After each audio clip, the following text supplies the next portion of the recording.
Baik Bapak Ibu peserta seminar yang berbahagia, acara akan dilanjutkan dengan acara inti yaitu pemaparan materi dari narasumber kita yang dalam hal ini akan dimoderatori oleh Bapak Dimas Adi Wijaya, STRGZ. Disilakan. Baik, terima kasih pembawa acara kita pada hari ini. Saya nggak mau kalah kalau pembawa acara dan Ibu Direktur pada hari ini ada pantun, saya juga ada pantun untuk membuka pada hari ini. Jangan lupa bilang cakep ya. Senyum di kulum, makan sayur katu. Assalamualaikum warahmatullahi wabarakatuh. Shalom, Om Swastiastu, Namo Buddhaya, salam kebajikan, dan salam sejahtera untuk kita semua. Selamat pagi kami ucapkan kepada Bapak Ibu, rekan mahasiswa, peserta seminar nasional yang berbahagia pada hari ini. Sebelum itu saya ucapkan selamat pagi dan salam hangat. Yang terhormat Direktur Poltekkes Kemenkes Bengkulu yang hadir pada hari ini, Ibu Eliana SKM MPH, yang kami hormati Ketua IGNI Poltekkes Kemenkes Bengkulu, yang kami hormati Ketua Jurusan Gizi, Sekretaris Jurusan, Kaprodi, beserta jajaran di Jurusan Gizi Poltekkes Kemenkes Bengkulu. Yang kami hormati Ketua Ikatan Alumni Jurusan Gizi, IKALUMZI, Poltekkes Kemenkes Bengkulu, yang kami banggakan Bapak Ibu peserta seminar nasional, serta yang saya cintai dan banggakan, mahasiswa-mahasiswi Jurusan Gizi Poltekkes Kemenkes Bengkulu. Kami ucapkan juga selamat datang di acara seminar nasional dengan tema peran alumni gizi dalam upaya percepatan pengendalian stunting. Kesempatan yang luar biasa bagi saya kembali ke rumah jurusan gizi yang luar biasa ini yang sudah membantu mendidik dan membina saya sehingga sebagai tenaga kesehatan yang berkualitas nantinya. Sehingga dapat mengabdikan diri untuk negeri, terbukti dengan alumni diserap dan bekerja mengabdikan diri untuk Indonesia maupun Bengkulu. Tentunya dengan prestasi yang luar biasa. Salah satunya kegiatan ini, seminar nasional ini dilaksanakan oleh IKALUMZI sebagai bentuk kepedulian, sharing, dan juga bentuk prestasi alumni gizi Poltekkes Kemenkes Bengkulu. Tak kenal maka tak sayang, saya Dimas Adi Wijaya, sudah diperkenalkan oleh pembawa acara tadi. Saya merupakan alumni jurusan Gizi Poltekkes Kemenkes Bengkulu, Prodi Sarjana Terapan Gizi, angkatan 2018 dan lulus tahun 2022. Baik Bapak Ibu hadirin yang kami hormati, izinkan saya membacakan SOP sebelum materi disampaikan. Adapun SOP pada hari ini, pertama, seluruh peserta wajib membuka kamera selama materi berlangsung. Pemateri diberikan waktu 15 menit menyampaikan materi. Peserta dipersilakan untuk berperan aktif selama materi dan tanya jawab. Tanya jawab terdiri dari 2 sesi. Sesi tanya jawab pertama dilakukan setelah semua pemateri menyampaikan materi. Setiap sesi minimal 3 pertanyaan. Sesi pertama 3 pertanyaan, break, dan sesi kedua 3 pertanyaan. Dengan menyebutkan nama, asal instansi, alumni tahun berapa, dan pertanyaan tertuju kepada materi siapa. Baik, Bapak Ibu peserta seminar pada hari ini, stunting merupakan masalah gizi kronis akibat kurangnya asupan gizi dalam jangka waktu yang panjang, sehingga mengakibatkan terganggunya pertumbuhan pada anak. Sehingga perlu upaya bersama untuk terus bersama mengecilkan angka prevalensi tersebut. Peran masyarakat, diri kita sendiri, salah satunya peran penting tenaga kesehatan terkhusus alumni gizi Poltekkes Kemenkes Bengkulu. Sesuai dengan tema kita pada hari ini, yaitu peran alumni gizi dalam upaya percepatan pengendalian stunting. Namun, sebelum itu kita sapa terlebih dahulu pemateri yang luar biasa pada hari ini sudah bergabung bersama kami. Izinkan saya menyapa pemateri pada hari ini yang luar biasa, menyampaikan materi bermanfaat untuk kita semua, yang tentunya sesuai dengan tema kita pada hari ini. Pemateri kita pada hari ini merupakan alumni gizi Poltekkes Kemenkes Bengkulu yang memiliki segudang prestasi. Langsung saja, pemateri pertama diperbolehkan untuk open mic. Bapak Ibu, peserta pada hari ini ada Ibu Irma Suryani, AMD Gizi. Boleh open mic, Ibu, sapa peserta pada hari ini. Terima kasih. Ya, baik, selamat pagi Ibu. Selamat datang kembali di jurusan Gizi. Selamat pagi. Ya, langsung saja ke materi kedua, yaitu ada Ibu Ayu Pravitasari, SSTM Gizi. Beliau merupakan salah satu dosen saya. Selamat pagi, Ibu. Boleh open mic? Selamat pagi, Mas Dimas. Ya, baik. Selamat pagi, Ibu. Pemateri ketiga ada Bapak Andanu Bima Saputra, SGZ Ardi. Boleh Bapak open mic? Baik, halo. Selamat pagi, Bapak. Apa kabarnya? Sehat, alhamdulillah. Oke. Alhamdulillah, luar biasa pemateri kita sudah bergabung pada hari ini. Tanpa berlama-lama, mungkin peserta sudah tidak sabar untuk mendengarkan pemateri pertama, menyampaikan materi, yaitu pertama ada Ibu Irma Suryani, AMD Gizi. Sudah siap, Ibu? Ya, sudah siap, Pak. Ya, Ibu Irma Suryani, AMD Gizi akan menyampaikan materi inovasi gizi gercap, gerakan cepat atasi balita bermasalah gizi. Izinkan saya memperkenalkan secara singkat, Ibu Irma Suryani, AMD Gizi, lahir di Sukukayo 26 Oktober 1994, merupakan alumni Gizi D3 Gizi tahun 2012 sampai 2015. Sekarang beliau menjabat sebagai ASN Puskesmas Tapus, nutrisionis terampil. Salah satu prestasi beliau adalah juara 1 tenaga kesehatan kategori nutrisionis tingkat Kabupaten Lebong tahun 2020, juara 3 pendamping balita sehat tingkat Provinsi Bengkulu tahun 2021, juara 1 tenaga kesehatan teladan kategori nutrisionis tingkat Provinsi Bengkulu tahun 2022. Luar biasa sekali dengan segudang prestasinya. Langsung saja, inilah dia pemateri pertama, waktu dan di tempat, dipersilakan. Waktunya 15 menit, dipersilakan Ibu. Terima kasih kepada moderator. Sebelumnya, apakah suara saya sudah terdengar dengan jelas? Halo, sudah jelas? Jelas, Irma. Mantap. Baiklah. Assalamualaikum warahmatullahi wabarakatuh. Waalaikumsalam warahmatullahi wabarakatuh. Selamat pagi, salam sejahtera untuk kita semua. Yang terhormat Ibu Direktur Poltekkes Kemenkes Bengkulu, yang terhormat Bapak Ibu dosen gizi Poltekkes Kemenkes Bengkulu, yang saya hormati rekan-rekan alumni gizi Poltekkes Kemenkes Bengkulu, serta peserta seminar nasional yang saya banggakan. Nah, baiklah, seperti yang telah diperkenalkan oleh moderator tadi, saya Irma Suryani, ahli media gizi. Saya alumni Gizi Poltekkes Kemenkes Bengkulu tahun 2015 dan sekarang saya bertugas di Puskesmas terpencil yang ada di Kabupaten Lebong, yaitu Puskesmas Tapus. Pada hari ini saya diminta sebagai narasumber dengan tema peran alumni gizi dalam upaya percepatan pengendalian stunting melalui inovasi yang kami lakukan di Puskesmas. Oke. Izin sharing.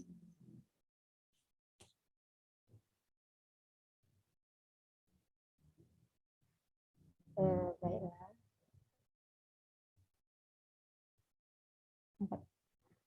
Baiklah, inovasi kami di Puskesmas yaitu gercap gizi. Gercap gizi ini yaitu gerakan cepat atasi balita bermasalah gizi. Inovasi ini dilakukan mulai dari tahun 2019.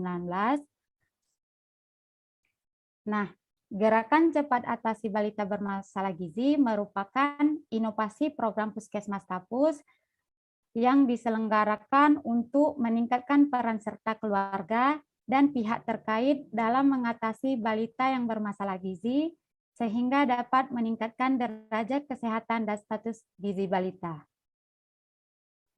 Nah, adapun latar belakang dari kegiatan gercap gizi ini berdasarkan RPJMN 2020 sampai 2024, rencana pembangunan jangka menengah nasional yang menjadi prioritas utama yaitu menurunkan prevalensi stunting dan wasting masing-masing menjadi 14% dan 7% di tahun 2024. Nah, masalah gizi pada hakikatnya hakikatnya adalah masalah kesehatan masyarakat, namun penanggulangannya tidak dapat dilakukan dengan pendekatan medis dan pelayanan kesehatan saja. Penyebab timbulnya masalah gizi merupakan multifaktor, oleh karena itu pendekatan penanggulangannya harus melibatkan berbagai sektor terkait. Nah, untuk data permasalahan, dari hasil survei status gizi Indonesia di tahun 2021 menunjukkan balita Indonesia mengalami 24,4% mengalami stunting, 7,1% wasting, dan 17% underweight. Kemudian di Provinsi Bengkulu pada tahun 2021, balita di Provinsi Bengkulu mengalami 22% stunting, 5% wasting, dan 12,9% underweight. Dan di Kabupaten Lebong di tahun 2021, balita mengalami 23,3% stunting, 1,3% wasting, dan 10,7% underweight. Dan di Puskesmas Tapus, ini terdapat 2,2% stunting, 0,4% wasting, dan 1,6% underweight. Nah, berdasarkan permasalahan di atas, banyak inovasi masalah gizi pada hakikatnya. Tujuan dari gerakan cepat atasi balita bermasalah gizi yaitu tujuan pertamanya meningkatkan akses dan kualitas pelayanan kesehatan serta membantu meningkatkan derajat kesehatan balita. Adapun tujuan khusus dari inovasi ini, yang pertama terlaksananya kegiatan gercap gizi secara menyeluruh baik di daerah yang tidak terjangkau posyandu. Nah, di daerah kami terdapat ada satu daerah yang kurang terjangkau, jauh dari fasilitas kesehatan. Kemudian, tujuan khususnya balita yang bermasalah gizi seperti balita underweight, stunting, dan wasting mendapatkan pelayanan kesehatan yang tepat dan teratasi. Kemudian tujuannya berkurangnya balita yang bermasalah gizi di wilayah puskesmas, khususnya di Puskesmas Tapus, kemudian meningkatkan pengetahuan dan memotivasi ibu balita dalam mengatasi anak yang bermasalah gizi. Dan yang kelima, terjalinnya kerjasama antara pihak terkait dalam mengatasi masalah gizi. Alur deteksi dini penemuan kasus. Nah, untuk penemuan kasus biasanya kita dapat dari laporan posyandu atau dari PAUD yang hasil pengukurannya misalnya berat badan yang tidak naik, balita mengalami berat badan di bawah garis merah atau lingkar lengan atas berwarna kuning dan merah. Kemudian balita tersebut dirujuk ke puskesmas untuk mendapatkan pelayanan kesehatan. Selain dari data posyandu, penemuan kasus ini bisa juga kita dari hasil pelacakan atau laporan dari masyarakat seperti kader, ini dirujuk ke puskesmas apabila balita yang terindikasi mengalami hambatan pertumbuhan. Kemudian balita mempunyai lingkar lila warna kuning atau warna merah, kemudian bayi yang mempunyai masalah kesulitan menyusui. Itu dirujuk ke puskesmas untuk mendapatkan pelayanan kesehatan yang lebih lanjut.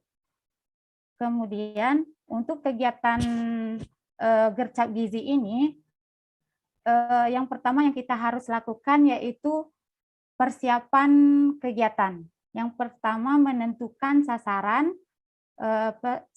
Sasaran ini bisa kita ambil dari aplikasi EPPGBM. Kebetulan di puskesmas kita mempunyai aplikasi EPPGBM ini, yaitu aplikasi pencatatan pelaporan gizi berbasis masyarakat.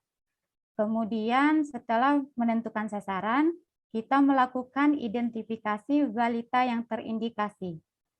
Kemudian kita melakukan koordinasi dengan bidan desa dan kader kesehatan untuk membuat jadwal kunjungan rumah balita.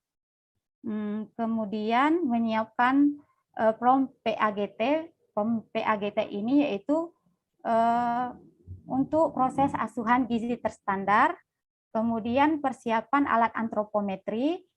Alat antropometri ini yang disiapkan mulai dari timbangan berat badan, alat pengukur tinggi badan, bisa dari line board dan mikrotois.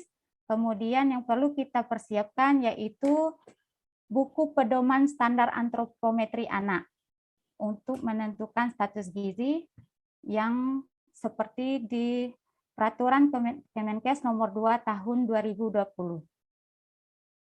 Kemudian pelaksanaan kegiatan gercep gizi ini yaitu pertama melakukan kunjungan rumah atau sweeping untuk validasi kasus balita yang berisiko bermasalah gizi. Nah, sweeping ini dilakukan karena di Posyandu banyak balita yang tidak dapat hadir, maka untuk cara cepat kita agar balita terkonfirmasi yaitu dengan cara sweeping atau mendatangi rumahnya secara langsung. Nah, untuk kunjungan pertama ini kita melibatkan program kesehatan lain, bukan hanya dari kita petugas gizi. Jadi di sini ada dokter dari puskesmas, kemudian ada sanitarian atau petugas kesehatan lingkungan, kemudian ada juga bidan desa, dan turut itu ibu kader Posyandu. Kemudian yang kedua yaitu kita melakukan intervensi balita yang bermasalah gizi.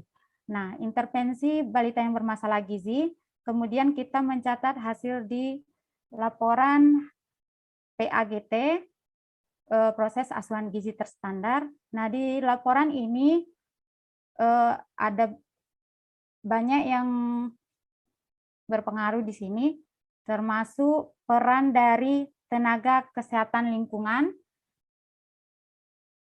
Kemudian jika dari intervensi tadi kita menemukan balita yang bermasalah gizi, misalnya berat badannya rendah, misalnya underweight, wasting, jadi balita tersebut kita memberikan makanan tambahan sesuai dengan usia dan kebutuhan balita.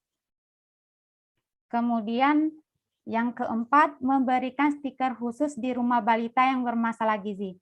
Nah, sebelumnya stiker ini tidak ada di program. Dengan adanya inovasi ini, fungsinya yaitu fungsi dari penempelan stiker ini untuk memudahkan proses pemantauan balita yang bermasalah gizi supaya dapat dimonitoring dengan baik oleh tenaga kesehatan ataupun pihak terkait. Nah, terkadang balita yang bermasalah gizi setelah kita data, kita lupa rumahnya di mana. Jadi dengan adanya stiker ini bisa sebagai petunjuk. Kemudian melakukan monitoring dan evaluasi kegiatan. Ini kita lakukan 2 kali dalam sebulan. Nah, untuk strategi pencapaian kegiatan ini, kita perlu melakukan koordinasi dengan lintas program dan lintas sektor. Karena untuk permasalahan gizi tidak bisa kita selesaikan dengan petugas gizi, namun butuh kerjasama dengan program-program lain, baik di dalam lingkup kerja puskesmas maupun di luar puskesmas. Nah, seperti lintas sektoral, yaitu camat, lurah, kader kesehatan, babinsa maupun babin kaptipmas. Nah, di sini ada peran pihak terkait dalam mengatasi kegiatan gercep gizi ini. Yang pertama yaitu lintas program. Nah, di sini dokter bertugas untuk melakukan anamnesis dan pemeriksaan fisik secara menegakkan diagnosis medis. Kemudian kita petugas gizi yaitu sebagai pelaksana kegiatan dengan melakukan proses asuhan gizi terstandar. Kemudian ada juga bidan desa, ini sebagai penggerak dan memberdayakan masyarakat. Kemudian juga ada tenaga Promkes. Promkes di sini yaitu sebagai motivator untuk hidup bersih dan sehat untuk meningkatkan PHBS. Kemudian ada program kesehatan lingkungan. Ini juga ikut membantu untuk mengidentifikasi rumah sehat pada keluarga yang rawan gizi. Nah, kemudian ada peran dari lintas sektoral seperti camat, yang camat ini berperan sebagai pengawas dan pemberi kebijakan dalam bentuk himbauan untuk program kesehatan. Kemudian lurah atau kepala desa ini berperan aktif dalam terselesainya masalah kesehatan di wilayah dengan melakukan himbauan dan teguran. Kemudian peran kader kesehatan yaitu sebagai mediator antara masyarakat dengan puskesmas dan sebagai penggerak masyarakat dalam mensosialisasikan program gizi. Dan ini juga ada dari Babinsa dan Babin Kaptipmas, ini juga turut membantu dalam koordinasi yang sifatnya himbauan kepada warga. Kemudian kita melakukan pemetaan daerah lokus gizi. Ini kita bekerja sama dengan petugas sanitarian atau kesehatan lingkungan. Tujuan dari pemetaan ini yaitu untuk memudahkan petugas dalam menemukan rumah balita dan sebagai petunjuk keadaan sanitasi lingkungan yang dihadapi balita yang bermasalah gizi. Nah, di Puskesmas Tapus ada satu daerah yang namanya menjadi lokus gizi, dan di sini juga banyak balita yang bermasalah gizi. Jadi ini dibuat untuk memudahkan petugas, karena juga di daerah ini sulit jaringan internet. Jadi kami membuat peta sanitasi. Kemudian kita meminta dukungan dari camat atau kades dalam memberikan himbauan sesuai dengan Peraturan Menteri Kesehatan Republik Indonesia nomor 66 tahun 2014, yaitu tentang pemantauan pertumbuhan, perkembangan, dan gangguan tumbuh kembang anak kepada masyarakat yang mempunyai anak 0 sampai 5 tahun untuk rutin memantau tumbuh kembang anak di posyandu. Tentunya dengan dukungan ini bisa berdampak ke masyarakat lebih aktif lagi membawa anaknya untuk datang ke posyandu. Nah, kemudian setelah kunjungan pertama, ini kunjungan yang kedua ke rumah, ini biasanya dari lintas sektor juga mau ikut berperan ke rumah balita yang bermasalah gizi. Alhamdulillah di Puskesmas Tapus sudah berkolaborasi antara Babinsa maupun itu Babin Kaptipmas. Nah, mereka selalu minta jadwal kunjungan ke rumah balita yang bermasalah gizi. Dari hasil rangkaian gercap gizi ini, terdapat status gizi balita Puskesmas Tapus. Yang pertama dari tahun 2021, ini terdapat 1,6% balita yang mengalami underweight, kemudian 2,2% mengalami stunting, dan 0,04% balita mengalami wasting. Nah, di tahun 2022 terjadi penurunan setelah dilakukannya kegiatan gercap gizi, yaitu terdapat 1% balita underweight, 1,5% stunting, dan 0,02 balita wasting. Nah, ini ada salah satu contoh dari hasil gercap gizi. Ini kita lakukan pemantauan, kebetulan anak ini kita di status gizinya marasmus. Emang sebelum dia terjadinya marasmus, anak ini terindikasi penyakit cerebral palsy, jadi ada pembengkuan darah di otak, dan kita ketemu kasus ini dari pelacakan kasus, karena balita ini tidak datang ke posyandu. dia datang hanya di 3 bulan pertama. Nah, ini pemantauan kami di tahun 2022, di awal Februari, anak ini berstatus gizi marasmus, kemudian dengan melakukan asuhan gizi dan gercap gizi, ini alhamdulillah anak ini naik statusnya setingkat dari sebelumnya, itu menjadi status gizi kurang di tahun 2022. Sekarang juga anak ini menjadi pemantauan kami. Nah, dari rangkaian kegiatan, banyak faktor penyebab yang mempengaruhi status gizi balita di wilayah kerja Puskesmas Tapus. Yang pertama yaitu asupan makanan yang kurang sehingga menyebabkan anak mengalami kekurangan energi kronik. Kemudian adanya penyakit penyerta seperti cerebral palsy dan kelainan bawaan seperti labial platypus atau bibir sumbing, sehingga menyebabkan sulitnya asupan makanan masuk ke dalam tubuh. Kemudian anak yang mengalami bermasalah gizi itu terdapat dari riwayat ibunya pada saat hamil, yaitu kekurangan energi kronis. Kemudian anak lahir dengan berat badan lahir rendah. Kemudian faktor penyebabnya pola asuh dan pengetahuan ibu. Nah, di sini juga masih ada kita temukan ibu balita itu masih remaja, sehingga anaknya bermasalah gizi. Kemudian akses daerah yang jauh dari Pasienkes dan ekonomi keluarga. Kami di sini ada satu daerah, yaitu daerah Tiksirong, itu jauh dari fasilitas kesehatan. Jadi untuk datang ke posyandu pun jauh. Dengan adanya kegiatan gercap gizi ini, mereka juga mendapatkan pelayanan kesehatan. Kemudian dari rangkaian kegiatan tadi, kami selain dari kegiatan gercap gizi, kami juga mempunyai upaya untuk mencegah terjadinya masalah gizi, baik itu seperti yang sekarang stunting. Nah, pertama kita melakukan edukasi gizi dan konsultasi gizi. Nah, di edukasi gizi ini kita bisa melakukan kegiatan penyuluhan dalam bentuk 1000 hari pertama kehidupan. Sasarannya itu ibu-ibu hamil.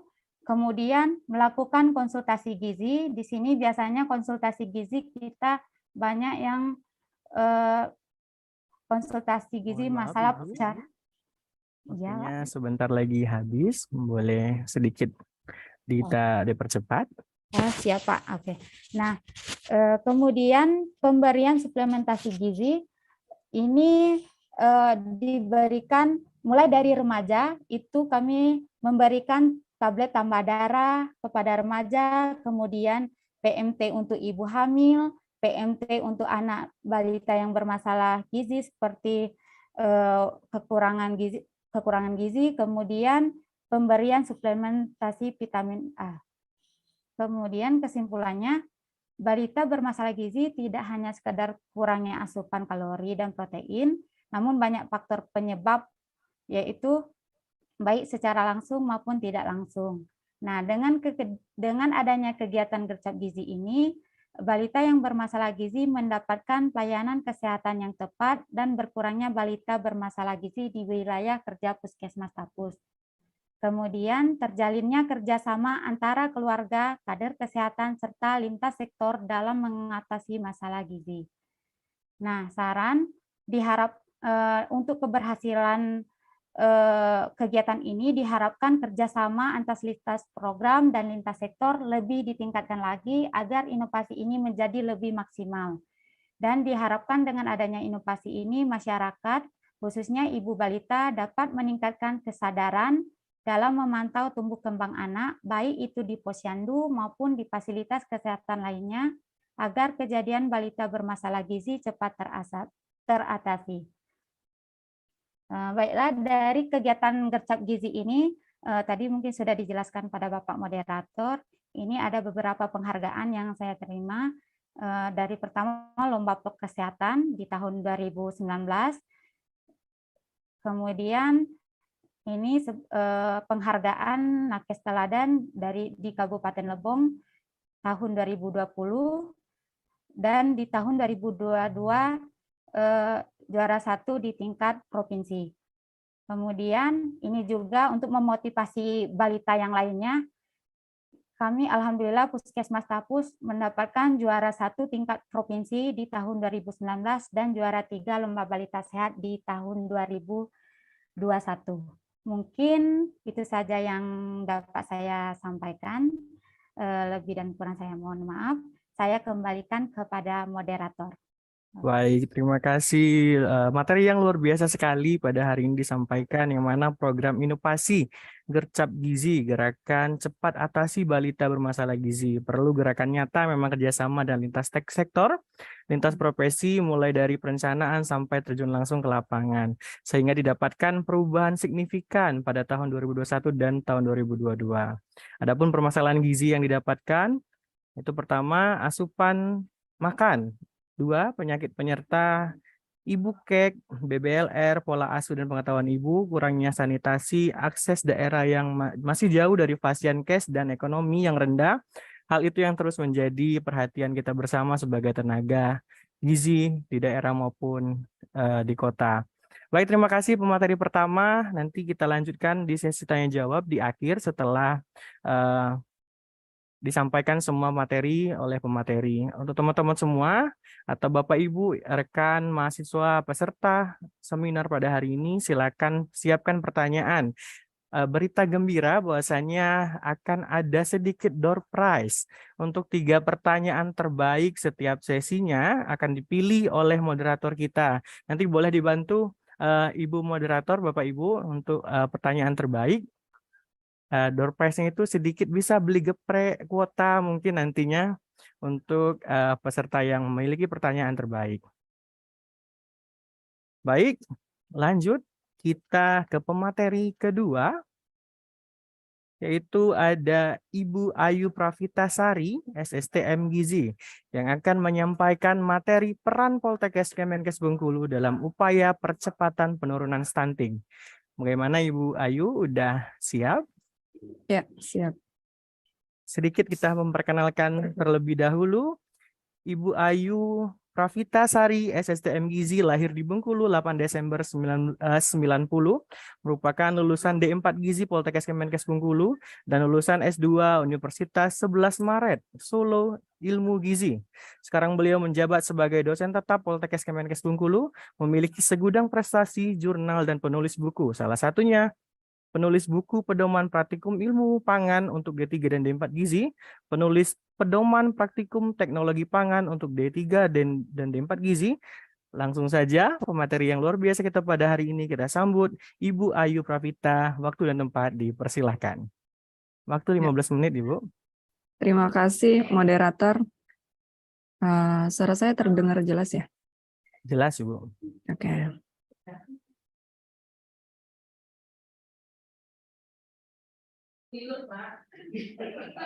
Assalamualaikum warahmatullahi wabarakatuh. Yang saya hormati Direktur Poltekkes Kemenkes Bengkulu, Ibu Eliana SKM MPH. Yang saya hormati Ketua Jurusan Gizi, Bapak Anang Wahyudi, SGZ MPH, serta Bapak Ibu peserta seminar pada hari ini yang terdiri dari mungkin Bapak Ibu dosen senior saya di jurusan Gizi, kemudian Bapak Ibu rekan sejawat, baik dari praktisi ya, serta serta mahasiswa dan alumni. Baiklah Bapak Ibu peserta semuanya, hari ini saya akan membawakan materi mengenai peran Poltekkes Kemenkes Bengkulu dalam pencegahan stunting. Sebelumnya kita harus kenal dulu stunting itu apa, kemudian bagaimana trennya di Indonesia, baru setelah itu kita masuk ke bagaimana peran Poltekkes ini nanti dalam pencegahan stunting. Ya, stunting ini sendiri kita ketahui bahwa adalah suatu kondisi gagal tumbuh pada anak di bawah 2 tahun yang disebabkan kekurangan gizi pada waktu yang lama atau kronis. Nah, bisa dilihat dalam gambar ini bahwa salah satu indikator stunting adalah anak itu terlihat lebih pendek daripada usia sebayanya ya. Jadi itu adalah salah satu indikator utama stunting. Kemudian ini adalah tren stunting di Indonesia, bahwa permasalahan stunting ini ternyata sudah ada pada tahun 2007, di mana angka stunting itu tergolong tinggi, yaitu 37%. Kemudian dalam 3 tahun terakhir itu sampai tahun 2013 itu tidak mengalami penurunan, di mana 2013 itu masih 37%. Nah, untuk dari tahun 2013 sampai ke 2019 itu mengalami penurunan sebanyak 3% di masing-masing tahunnya. Kemudian pada tahun 2020 itu tidak dilakukan survei karena kita terkendala pandemi COVID-19. Tahun 2021 kita lakukan lagi survei dan itu didapatkan hasil angka stuntingnya adalah 24,4%. Hingga terakhir itu hasil survei di tahun 2022, angka stunting itu mencapai 21%. Namun ada PR lagi ya, untuk di tahun 2024 itu target penurunan stunting di Indonesia adalah 14%. Kemudian ini Kementerian Kesehatan sendiri mempunyai beberapa program ya. Salah satunya adalah program intervensi spesifik ya untuk percepatan penurunan stunting, mulai dari screening anemia, kemudian konsumsi tablet tambah darah pada remaja putri, kemudian pemeriksaan kehamilan, konsumsi tablet tambah darah ibu hamil, pemberian makan tambahan bagi ibu hamil kurang energi kronis, kemudian pemantauan pertumbuhan balita, aksi eksklusif, sampai dengan terakhir poin ke-11 itu adalah edukasi remaja, ibu hamil, dan keluarga, ya termasuk pemicuan bebas buang air besar sembarangan.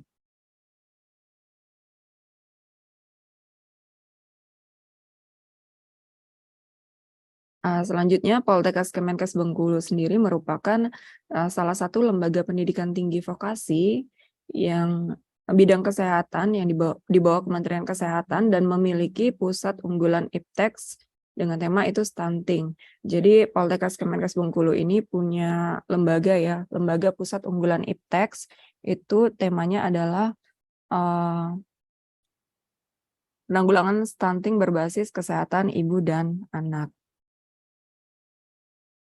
Nah, di sini saya lihatkan dulu untuk visi misi dari PUIPK sendiri. Yang pertama, visinya itu menjadi pusat unggulan IPTEX di bidang pendidikan, penelitian, dan pengabdian masyarakat. Jadi lembaga perguruan tinggi ini nanti sangat berperan dalam percepatan penurunan stunting dalam kegiatan Tridharma. Baik di sini ada pendidikan, kemudian ada penelitian dan pengabdian masyarakat.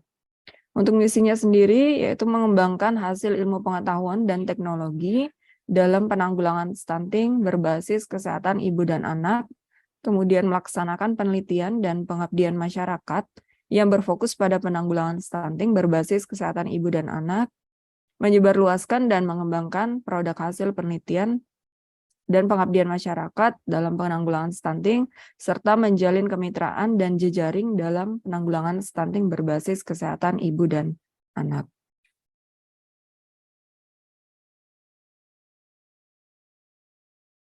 Kemudian ini tadi peran Poltekkes sendiri itu ada dalam pendidikan ya, di mana nanti ada dalam kegiatan belajar mengajar, kemudian praktek ya, salah satunya PKLT yang menerapkan IPC atau IPE itu kolaborasi dari berbagai bidang keilmuan. Kemudian nanti juga Poltekkes Kemenkes Bengkulu berperan dalam pencegahan stunting dalam kegiatan penelitian dan juga pertemuan ilmiah. Kemudian ada juga kegiatan pengabdian masyarakat. Nah, untuk kegiatan kegiatan pembelajaran ini di sini Poltekkes Kemenkes Bengkulu melakukan pengembangan kurikulum pada mata kuliah berhubungan dengan stunting. Kemudian tugas akhir KTI atau skripsi mahasiswa, terutama biasanya di jurusan gizi itu memiliki tema tentang stunting. Kemudian kegiatan praktik di sini ada yang baru dilakukan adalah PKLT tahun 2023 yang mengusung tema transformasi kesehatan, di mana salah satu poin transformasi kesehatan itu adalah stunting. Kemudian dari segi alumni juga ya, Poltekkes Kemenkes Bengkulu ini vokasi kesehatan yang menghasilkan tenaga kesehatan yang nantinya akan berperan serta dalam pencegahan stunting. Salah satunya alumni Poltekkes Kemenkes Bengkulu ada yang bergabung di Nusantara Sehat itu di daerah-daerah terpencil. Kemudian untuk di riset atau penelitian dan pengabdian masyarakat, di sini Poltekkes Kemenkes Bengkulu terdiri dari 6 jurusan, di mana masing-masing jurusan mempunyai bidangnya tersendiri dalam membantu menurunkan angka stunting ya. Salah satunya ini ada jurusan keperawatan ya dalam lingkup keluarga, ibu dan anak, dan dapat membantu stimulasi tumbuh kembang dalam penanggulangan stunting. Kemudian nanti di jurusan kebidanan ada riset atau penelitian terkait ibu hamil, bersalin, kemudian nifas, bayi baru lahir, remaja putih. Kemudian nanti untuk jurusan promosi kesehatan, di sini risetnya terkait media promosi kesehatan melalui pendidikan KIE atau komunikasi, edukasi, dan informasi. Untuk jurusan gizi sendiri, itu gizi riset terkait potensi produk makanan untuk menjamin kesehatan dan gizi. Kemudian untuk sanitasi, itu pengembangan riset atau penelitian penyediaan air bersih dan sarana sanitasi lingkungan dalam penanggulangan stunting. Kemudian untuk jurusan analis kesehatan dan juga ada prodi farmasi, ini berperan dalam penelitiannya itu ada pemeriksaan trieliminasi dalam upaya penanggulangan stunting. Untuk farmasi, temanya itu biasanya peningkatan riset sumber daya alam farmasi dalam upaya penanggulangan stunting. Nah, kemudian ini kegiatan PUI sendiri ya. Pusat Unggulan IPTEX ini biasanya kami singkat dengan PUI. Jadi kegiatan PUI yang terkait stunting ada banyak sekali. Ini salah satunya Poltekkes Kemenkes Bengkulu telah melaksanakan International Conference dengan tema kesehatan pada tahun 2022 kemarin. Dan insya Allah nanti akan dilaksanakan International Conference kembali di tahun 2023. Kemudian untuk seminar, untuk pertemuan ilmiah juga ada seminar nasional terkait stunting, yaitu seminar nasional sinergi pemerintah pusat, pemerintah daerah, dan perguruan tinggi dalam pencegahan stunting. Kemudian ada workshop juga, workshop terkait manajemen nutrisi, kemudian workshop dan pendampingan mitra UMKM, usaha mikro, kecil, dan menengah, ya dalam penyediaan jasa konsultasi gizi dan stimulasi tumbuh kembang. Kemudian ada juga kegiatan pengelolaan sarana publikasi, hasil penelitian, dan informasi di UIPK. Kemudian yang terakhir yang menjadi harapan kami semua itu adalah pameran dan hilirisasi. Jadi produk hasil penelitian nanti akan disebarluaskan kepada masyarakat. Nah, kemudian ini juga, jadi Poltekkes Kemenkes Bengkulu juga terlibat di dalam beberapa survei terkait dengan status gizi Indonesia, mulai dari yang saya ambil datanya adalah mulai dari tahun 2022, 2021, dan 2022. Jadi dosen-dosen, terutama dosen-dosen di jurusan gizi itu terlibat dalam survei status gizi Indonesia. Ya, di situ ada Dr. Betty, kemudian ada kemarin Ibu Emi juga menjadi PJT Kabupaten dan Kota dan serta PT Provinsi.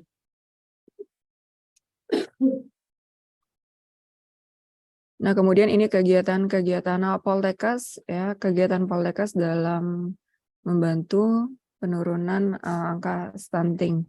Jadi di sini ada pendampingan pembinaan UMKM, kemudian Poltekkes Kemenkes Bengkulu juga terlibat di dalam tim penilai kinerja 8 aksi konvergensi penurunan stunting di Provinsi Bengkulu. Di sini tim penilainya, salah satu tim penilainya ada Ibu Kamsia yang merupakan Ketua UIPK.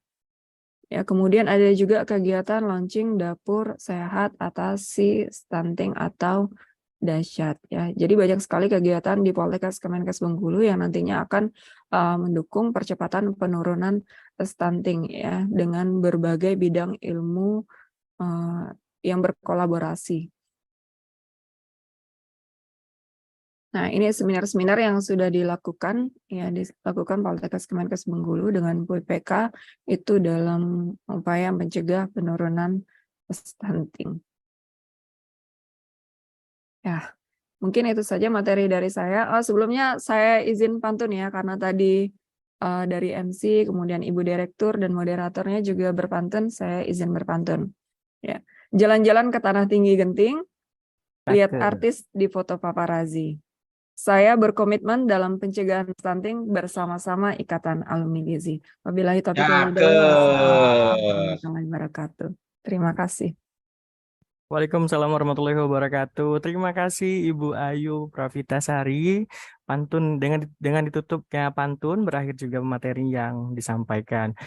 Memang banyak sekali peran dari Poltekkes Kemenkes Bengkulu. Peran nyata yang disebutkan tadi adanya terdapat UIPK yang fokus pada program pencegahan stunting, ada IPC dan IPA, kurikulum pembelajaran berhubungan dengan stunting, PKLT 2023, yang mengusung tema transformasi kesehatan yaitu stunting, menghasilkan tenaga kesehatan yang berperan pada Nusantara sehat di daerah terpencil, adanya interprofessional collaboration, kegiatan-kegiatan penanggulangan stunting seperti riset PUIPK berbasis ibu dan anak, penelitian dan pengabdian masyarakat, ikut serta dalam peran SSGI, kegiatan dalam riset, dan adanya seminar nasional dan internasional. Luar biasa kerja nyata dari Poltekkes Kemenkes Bengkulu, sangat bangga menjadi alumni Poltekkes Kemenkes Bengkulu.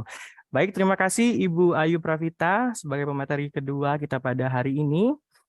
Sama seperti pemateri pertama tadi, untuk rekan-rekan Bapak Ibu, mahasiswa, peserta nasional siapkan pertanyaan dan akan mendapatkan door prize setelah pemateri menyampaikan materinya semua.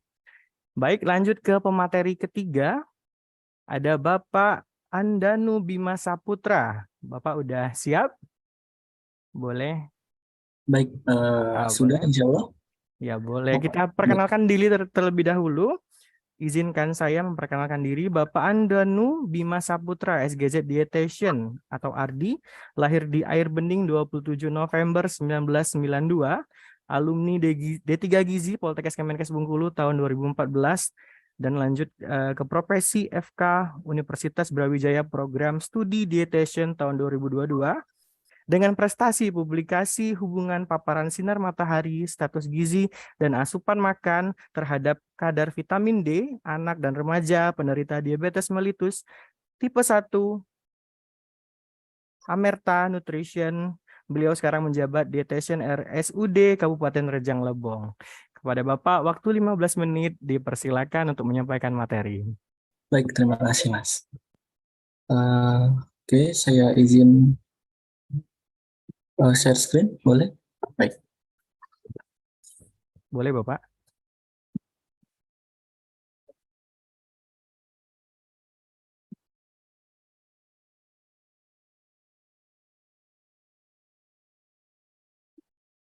Sudah terlihat ya?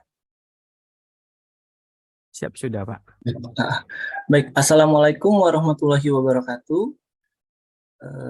Yang terhormat Ibu Eliana SKM MPH, Direktur Poltekkes Kemenkes Bengkulu. Kemudian yang saya hormati Bapak Anang Wahyudi, SGZ MPH, Ketua Alumni Poltekkes Kemenkes Bengkulu, Ketua Ikalumzi, peserta seminar yang menghadiri di Zoom pada hari ini. Baik, perkenalkan saya Andanu Bima Saputra, saya ahli gizi di Rumah Sakit Kabupaten Rejang Lebong. Nah, dalam kesempatan ini saya akan melakukan presentasi terkait peran ahli gizi rumah sakit dalam penata laksanaan stunting. Nah, jadi di outline sini ada pendahuluan data stunting, pembahasan masalah stunting, ahli gizi rumah sakit dan baik. Nah, seperti yang kita tahu bahwa stunting itu adalah keadaan pendek tubuh, kondisi yang pendek, di mana tubuh tersebut gagal tumbuh pada anak usia di bawah 5 tahun atau balita. Nah, hal ini diakibatkan oleh kekurangan gizi kronis dan penyakit kronis dan infeksi yang berulang, terutama pada 1000 hari kehidupan HPK, yaitu sejak dari janin hingga usia 23 bulan. Nah, jadi terjadinya stunting ini memang dikatakan pendek itu jika memenuhi standar kurang dari 2 standar defisiensi atau panjang atau tinggi anak sumbernya itu di bawah dari standar gitu ya. Nah, ini memang dalam 1000 hari HPK memang sangat berpengaruh sekali. Jadi memang perlu perencanaan dalam melahirkan generasi baru. Jadi kan dari masa janin sampai dengan 23 bulan, kalau misalkan sudah stunting, kita akan mengalami defisit SDM atau penurunan kecerdasan karena dampak dari stunting ini memang dari jangka panjang ya.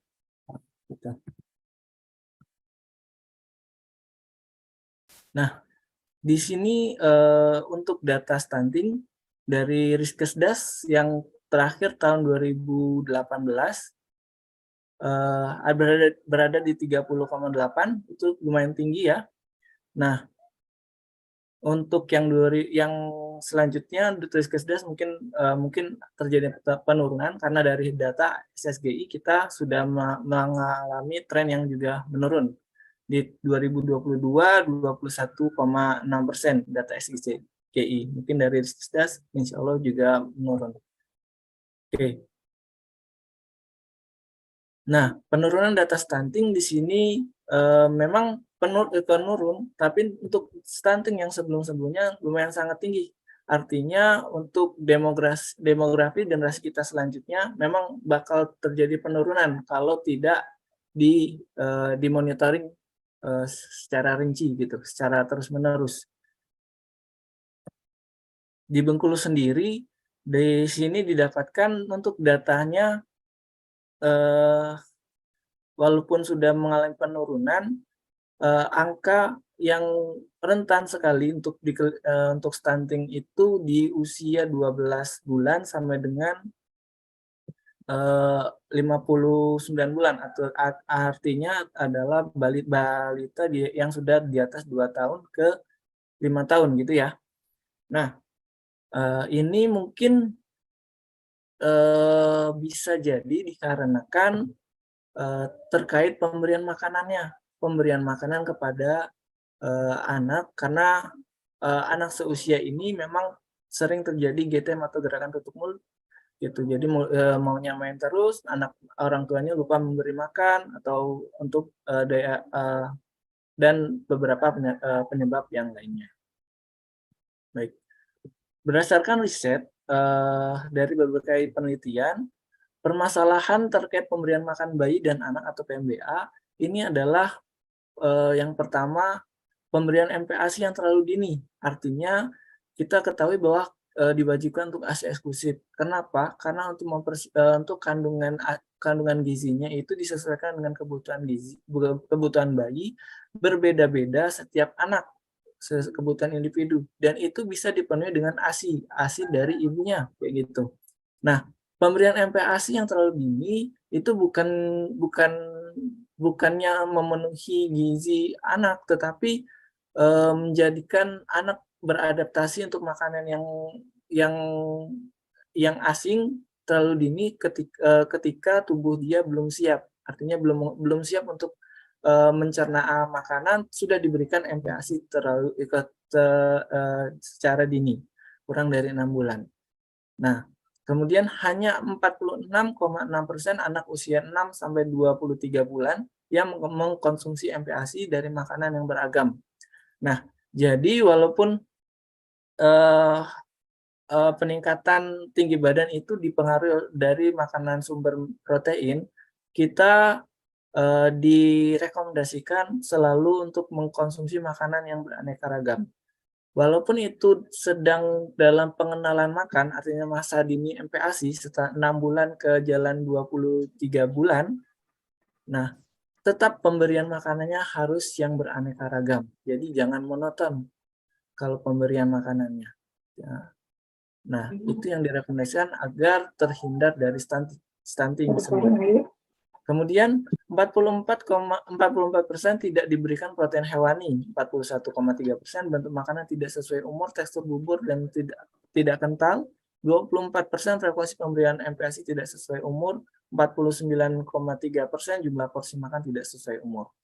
Nah, Di sini bisa ditarik kesimpulan bahwa permasalahannya itu adalah pengetahuan dalam parenting atau pengetahuan parenting orang tua dalam pemberian makan untuk bayi itu mungkin terlalu disamakan kepada dewasa, padahal kebutuhan untuk bayi atau balita itu berbeda seperti itu.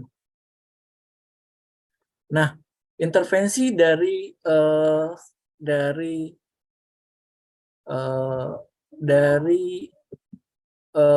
stunting ini memang dilakukan dari saat hamil, menyusui, bayi 0 sampai 6 bulan, anak 6 sampai 24 bulan, dan anak dan remaja. Nah, itu proses monitoringnya ya. Tapi kalau intervensinya memang masa krusial itu 6 bulan sampai 6 sampai 24 bulan. Kenapa? Karena di sini kita untuk ASI eksklusif sangat berpengaruh. Kemudian usia, frekuensi, jumlah, tekstur, variasi makan saat pemberian pengenalan makan atau MPASI juga sangat berpengaruh. Nah, ini yang perlu diperhatikan dalam pemberian intervensi ke stunting. Masalah gizi ini sebenarnya masalah yang kompleks, bukan hanya dari pemberian makanan saja, tapi bisa disebabkan oleh banyak hal, dari faktor politik, faktor ideologi, sumber daya, akses ekonomi dan organisasian. Pendidikan yang rendah juga berpengaruh. Nah, ini banyak sekali faktor sehingga sebaiknya kita fokus pada bidang yang kita kuasain. Misalkan dari kegizian, kita fokus di kegizian, nanti kita promosikan dalam permasalahan ini bisa berkolaborasi dengan aspek-aspek lintas sektor lain. Nah, kalau dari permasalahan stunting sendiri, masalah stunting ini terdiri dari penyebabnya secara langsung dari asupan gizi dan status kesehatan, di mana status kesehatan ini dipengaruhi oleh lingkungan kesehatan, akses pelayanan, kemudian lingkungan pemukiman, air, sanitasi dan kondisi, kemudian lingkungan sosial, ketahanan pangan juga mempengaruhi status kesehatan dan juga asupan gizi.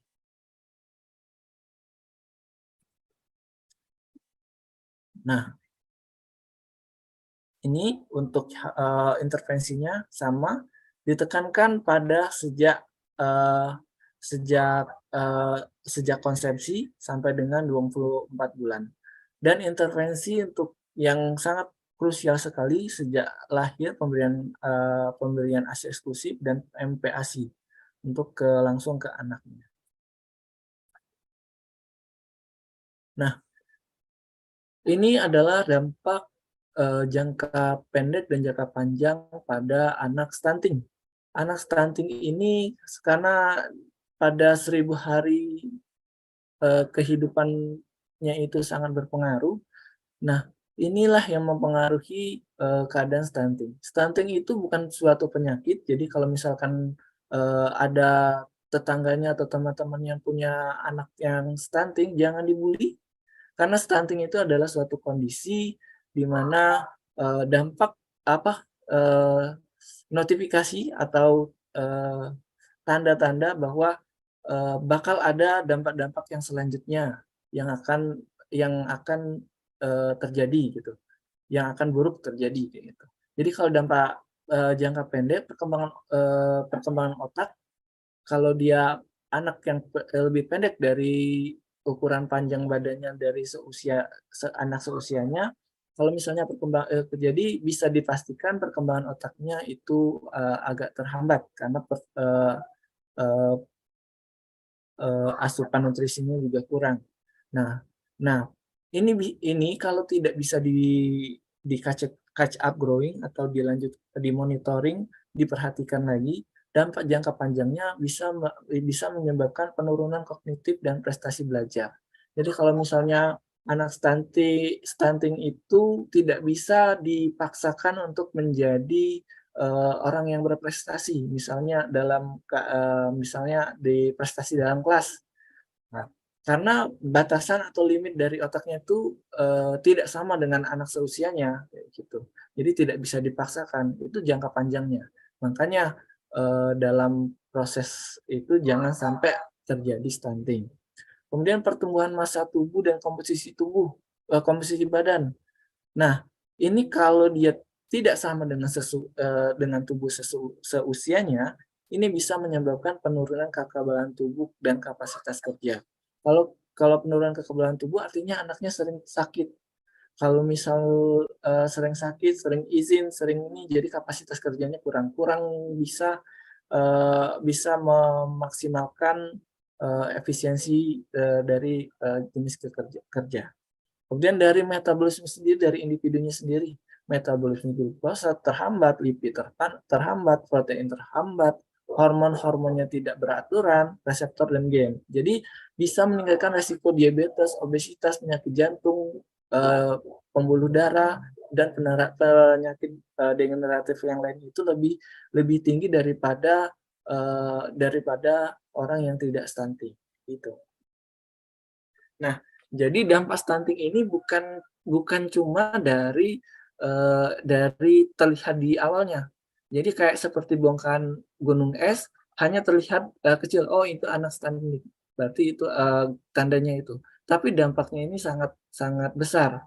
Jadi jangan dianggap remeh anak stunting itu kalau tidak diapa-apain itu ya bakal 3 kategori kondisi dampak jangka panjangnya akan terbukti.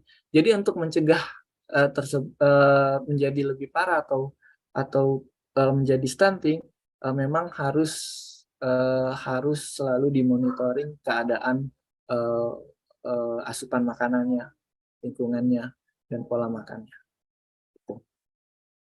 Nih, ini filosofi dari stunting. Jadi kita ibaratkan anak kita itu ada kondisi stunting, artinya rumah kebakaran kayak itu kan, rumah yang ingin kita bangun menjadikan rumah yang kokoh, yang nyaman, tapi terjadi kebakaran.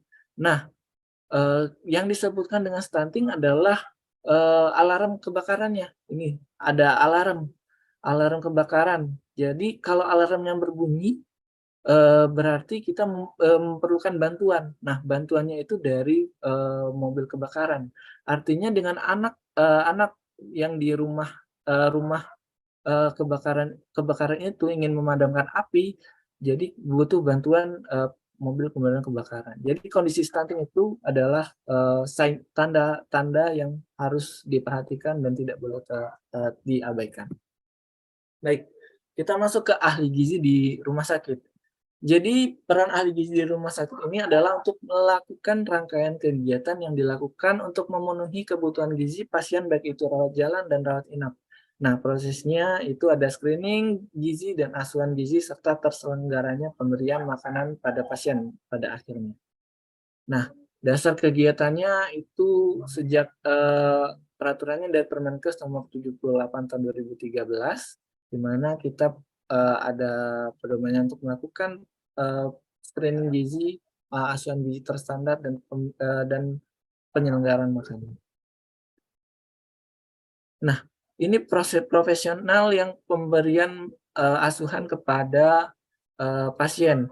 Di sini ada apoteker, PPJA, DPJM, dan ada dietitian atau ahli gizi atau nutritionist.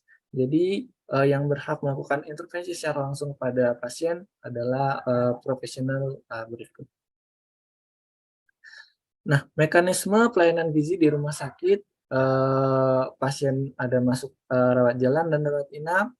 Yang kalau rawat inap kita yang pastinya harus di screening dulu, kemudian setelah di screening kita apakah dia beresiko dan tidak beresiko. Kalau beresiko kita lanjutkan ke asuhan gizi terstandar, kalau tidak beresiko kita lanjutkan ke konseling dan edukasi semacam. Nah, diet normal kalau dia tidak beresiko ya jadi normal ini.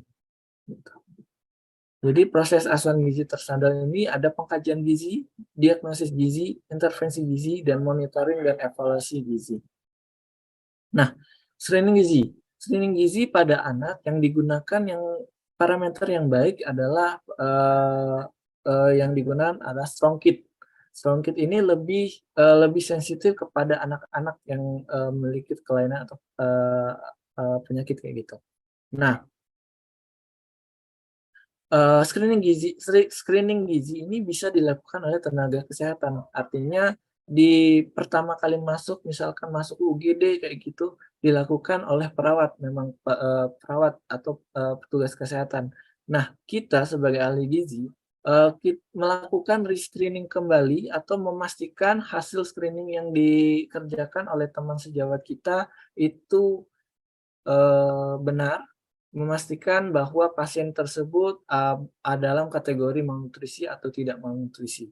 Nah, jika malnutrisi bisa kita lanjutkan ke asuhan gizi terstandar.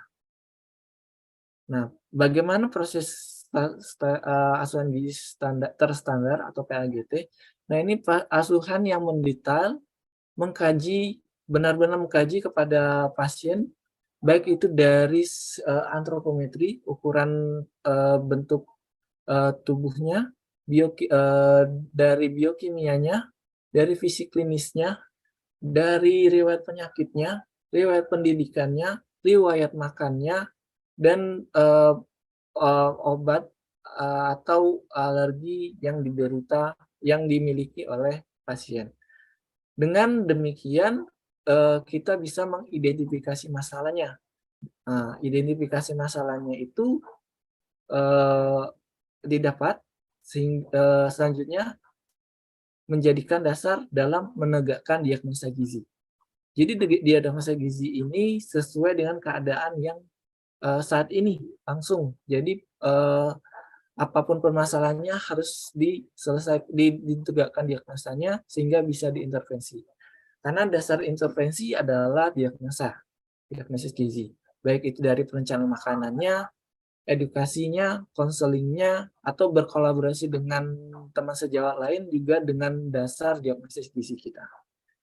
Hasil intervensi ini tidak bisa melihat keberhasilan program, keberhasilan intervensi, makanya perlu dilakukan monitoring evaluasi. Nah, ini perlu dilakukan untuk menentukan bahwa asuhan gizi yang kita lakukan ini berhasil atau tidak, perlu diperbaiki atau tidak. Nah, ini makanya perlu dilakukan monitoring di evaluasi. Baik itu di komunitas, baik itu di klinik, monitoring dan evaluasi ini adalah hal yang wajib sebenarnya yang dilakukan untuk menentukan kerjaan kita ini benar atau tidak, kayak gitu. Mohon Berhasil maaf, atau tidak. mohon maaf Bapak, waktunya sebentar lagi habis. Baik. Nah, ini salah satu bentuk pemberian makan. Untuk pemberian makan diberikan makanan sesuai dengan umur anak 1-3 tahun, yaitu gizi seimbang. Jangan terlalu tinggi proteinnya, protein tinggi boleh tapi tidak lupa dengan makanan yang tinggi serat. Kalau terlalu tinggi protein artinya kita jadi makanan diet rendah sisa, artinya nanti bakal kesusahan dari menjadikan anak itu sembelit atau tidak bisa BAB. Nah, ini yang bisa berbahaya juga, kayak gitu. Kemudian intervensi yang untuk selanjutnya itu edukasi dan konseling gizi. Nah, intervensi konseling gizi ini kita harus memastikan, karena problem masalahnya yang utama pada stunting ini adalah pola asuh kepada anaknya. Jadi memastikan benar bagaimana orang tuanya ini paham terkait dengan kaidah-kaidah gizi dalam pelaksanaan pemberian makan kepada anak. Itu yang perlu kita pastikan. Kalau selama di rumah sakit kita berikan intervensi makanan dari rumah sakit, tapi kalau dari luar rumah sakit itu tergantung dari orang tua dan lingkungannya, kayak gitu.